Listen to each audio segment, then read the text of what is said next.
గా నిలిచే మహారాష్ట్ర రాజకీయాల్లో ఎప్పుడు ఏం జరుగుతుందో ఊహించడం కష్టమే.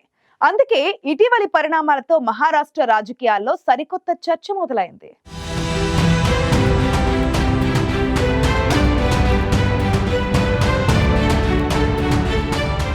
ఎన్సీపీని చీల్చి మహాయుతి కూటమిలో చేరిన అజిత్ పవార్ మళ్లీ తన బాబాయ్ శరద్ పవార్ తో కలిసే అవకాశం ఉందనే ఊహాగానాలు వినిపిస్తున్నాయి.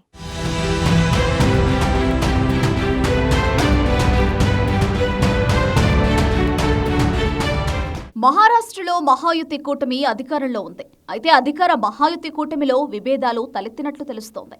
ఈ నేపథ్యంలో డిప్యూటీ సీఎం ఎన్సీపీ నేత అజిత్ పవార్ తన బాబాయి శరద్ పవార్తో చేతులు కలపనున్నట్లు ఊహాగానాలు వినిపిస్తున్నాయి.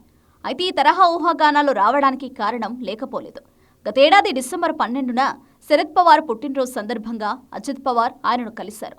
ఢిల్లీలోని శరద్ పవార్ నివాసానికి వెళ్లిన అజిత్ పవార్ ఆయనతో సమావేశం కాగా వీరి మధ్య సయోధ్య కుదిరినట్లు ఊహాగానాలు మొదలయ్యాయి.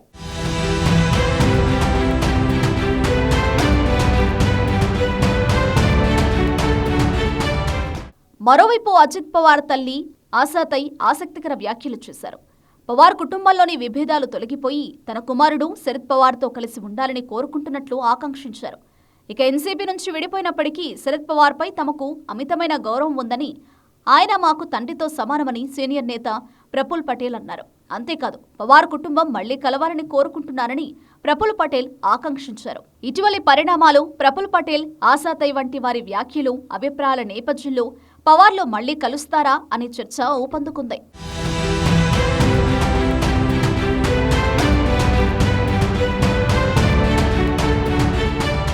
శరద్ పవార్ సారథ్యంలోని ఎన్సీపీని చీల్చి సిండే వర్గంలో చేరిన అజిత్ పవార్ ఉప ముఖ్యమంత్రిగా బాధ్యతలు నిర్వర్తిస్తున్నారు.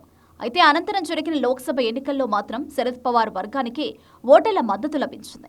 లోక్సభ ఎన్నికల్లో అజిత్ పవార్ వర్గానికి ఘోర పరాజయం తప్పలేదు. ఇక ఆ తర్వాత జరిగిన మహారాష్ట్ర అసెంబ్లీ ఎన్నికల్లో మాత్రం మహాయుతి కూటమి ఘన విజయం సాధించింది. మొత్తం 288 అసెంబ్లీ నియోజకవర్గాలు ఉన్న మహారాష్ట్రలో మహాయుతి కూటమి పార్టీలు 233 స్థానాల్లో విజయం సాధించాయి.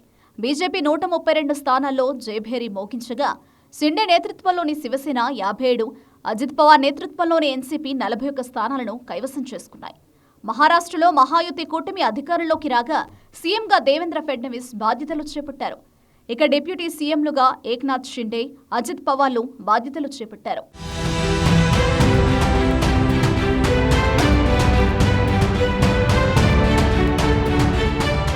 ప్రస్తుతం మహారాష్ట్రలో అధికారంలో ఉన్న మహాయుతికి భారీ మెజారిటీ ఉంది.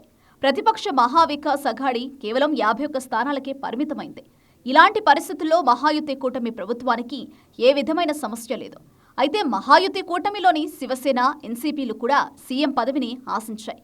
కానీ సీఎం పదవి మెజారిటీ సీట్లు సాధించిన బీజేపీకే దక్కింది. అయినప్పటికీ మహాయుతి కూటమిలోని మిత్రపక్షాలు బీజేపీకి తన మద్దతునిచ్చాయి.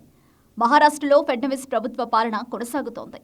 ఇలాంటి పరిస్థితుల్లో అజిత్ పవార్ వ్యవహార శైలిపై సరికొత్త ఊహాగానాలు వినిపిస్తుండటంతో అజిత్ పవార్ తన బాబాయ్ శరద్ పవార్తో మళ్లీ చేతులు కలుపుతారా అనే చర్చ ఊపందుకుంది.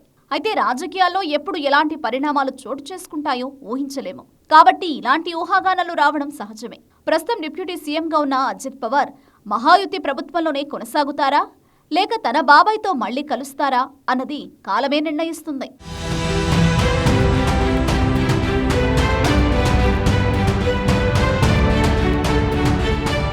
మహాయుతిలో విభేదాలు ఏర్పడ్డాయని, దాని కారణంగానే అజిత్ పవార్ తిరిగి తన బాబాయ్ శరద్ పవార్ తో కలుస్తారనే ఊహాగానాలు వినిపిస్తున్నాయి.